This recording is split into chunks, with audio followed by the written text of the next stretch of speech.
Kalau kita bicara soal konflik, kunci kemenangan itu seringkali cuma satu, kenali musuhmu. Bukan cuma soal kekuatannya, tapi soal cara dia berpikir, cara dia merancang strategi, dan cara dia menyerang.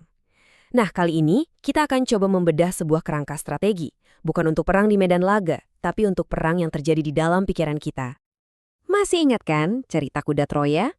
Orang-orang Yunani setelah bertahun-tahun gagal menembus tembok kota Troya, akhirnya menang bukan karena adu kekuatan. Bukan, mereka menang karena tipu daya. Mereka ninggalin patung kuda kayu raksasa seolah-olah itu hadiah, terus mereka ngumpet di dalamnya. Musuh mereka, orang Troya, dengan senang hati narik kuda itu ke dalam benteng mereka yang paling aman. Dan serangannya datang dari dalam. Analogi kuda Troya tadi itu jadi titik awal kita. Sumber yang kita bahas hari ini memakai gagasan yang sama persis. Sebuah peperangan yang menangnya bukan lewat konfrontasi langsung, tapi lewat strategi licik dan tipuan yang menyerang dari dalam pikiran kita sendiri.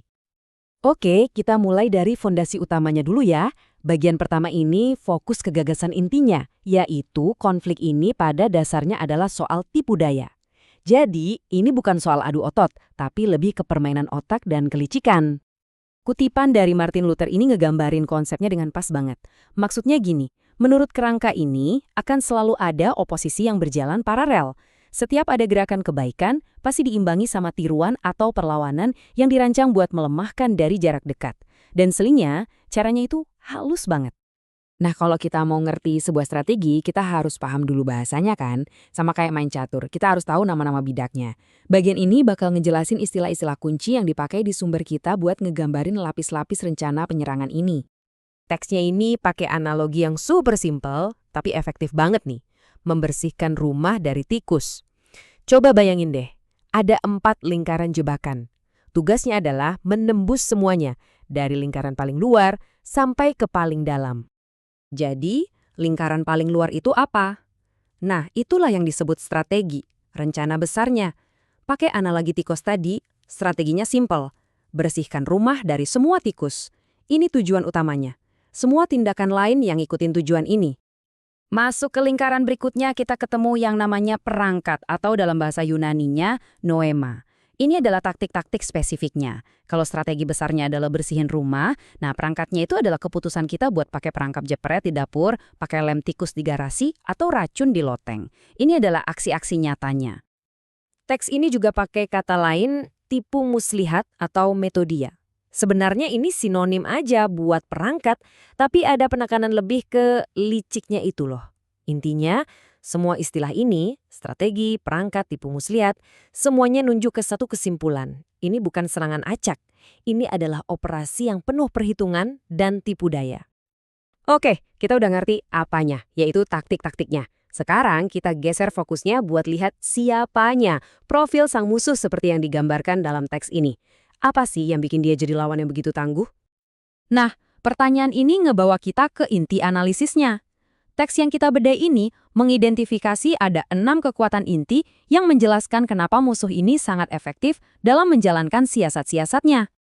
Yuk kita bedah satu-satu. Pertama, kekuatan intelektual yang superior. Bukan cuma pinter, tapi benar-benar paham cara kerja kita. Kedua, pengalaman ribuan tahun. Coba bayangin data yang udah dia kumpulin soal kelemahan manusia. Ketiga, kepercayaan diri tinggi karena kemenangan-kemenangan di masa lalu. Keempat, energi yang gak ada habisnya. Dia gak pernah capek. Kelima, sebuah kerajaan yang terorganisir, semuanya kerja buat satu tujuan. Dan yang terakhir, dan ini mungkin yang paling ngeri, kemampuan sugesti. Bikin idenya seolah-olah jadi ide kita sendiri. Ada pepatah Italia yang dikutip di sumber kita, yang pas banget buat ngegambarin poin energi yang tak kenal lelah. Bayangin deh, kita berhadapan sama lawan yang cuma punya satu tujuan. Dan dia mendedikasikan seluruh hidupnya 24 jam sehari 7 hari seminggu buat mencapai tujuan itu. Ini gambaran fokus yang luar biasa.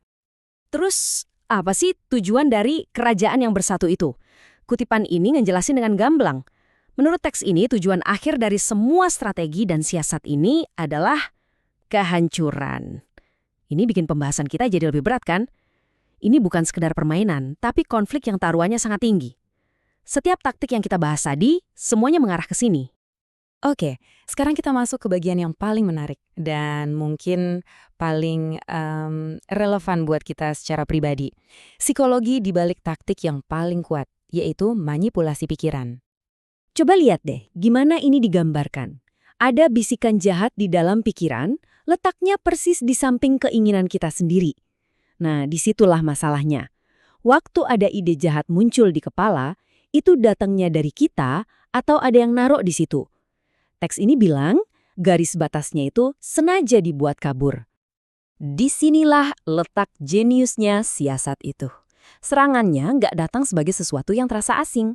Justru sebaliknya, dia ngebisikin sesuatu yang emang udah pengen kita dengar.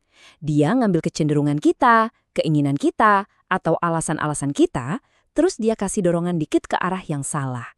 Jadinya semua itu terasa alami banget, kayak murni ide kita sendiri. Jadi setelah kita bedah semua strategi dan profil psikologis ini, pertanyaan besarnya adalah, so what? Buat apa kita tahu semua ini? Apa gunanya pengetahuan ini dalam konteks teologisnya? Jawabannya, menurut sumber ini, jelas banget. Tujuan dari pengetahuan ini bukan buat bikin kita takut, tapi justru buat ngasih kita perisai.